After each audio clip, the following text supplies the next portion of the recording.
Riset dan Inovasi Daerah Semarang oleh Wali Kota Semarang.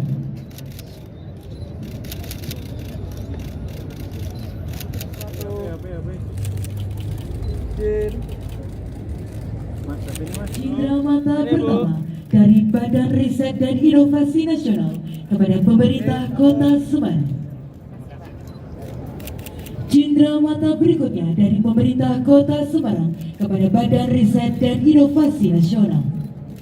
BRIN nanti kan ini kami sudah membuat naskah kerjasama, kemudian dari BRIN ini selain juga ketahanan pangan, penanaman untuk tanaman-tanaman musnah. Jadi membuat hutan kota yang pertama. Yang kedua ketahanan pangan nanti akan menggali hasil-hasil produksi yang ada di Kota Semarang. Salah satunya kalau di Semarang ini kan ada pesisir yang selama ini belum maksimal kan mengoptimalisasi hasil. Biasanya kan hanya dijual mentah.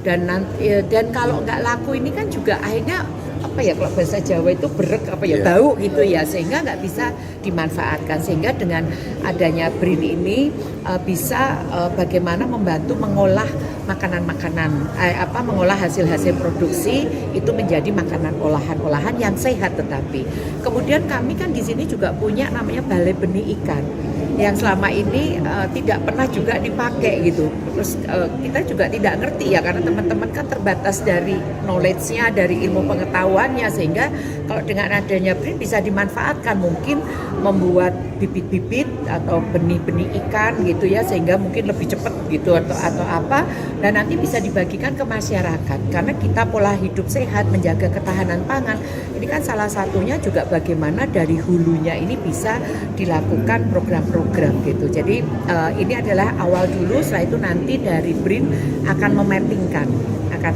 apa potensi-potensi apa. Tapi kemarin pada saat pertemuan awal ini juga nanti akan dilanjutkan pertemuan lagi untuk tindak lanjutnya.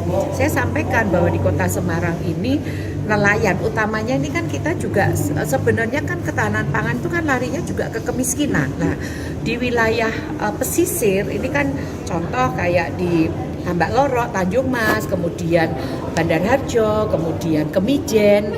Ini kan wilayah-wilayah yang kemiskinannya tinggi, sehingga stuntingnya juga tinggi, ekonominya juga rendah, sehingga bagaimana dengan sebenarnya hasilnya ini kan banyak. Kalau kita jumpai di pasar di Tambak Lorok, pasar ikan itu sebenarnya juga banyak, tapi mereka belum tahu bagaimana memanfaatkan hasil-hasil tersebut, sehingga nantinya dari hasil perikanan itu kan bisa diolah menjadi makanan-makanan dan bisa juga dengan packaging yang bagus, nantinya bisa dijual lebih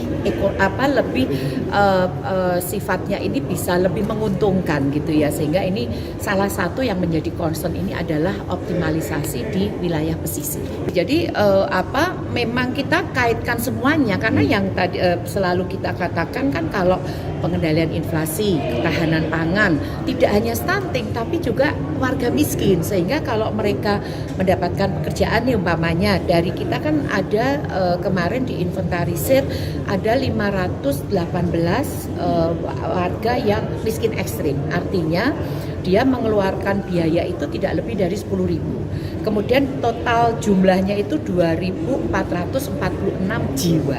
Nah, mereka kan ada yang butuh keterampilan dari 2.446 jiwa itu ada sekitar 148 jiwa yang membutuhkan keterampilan dan pekerjaan.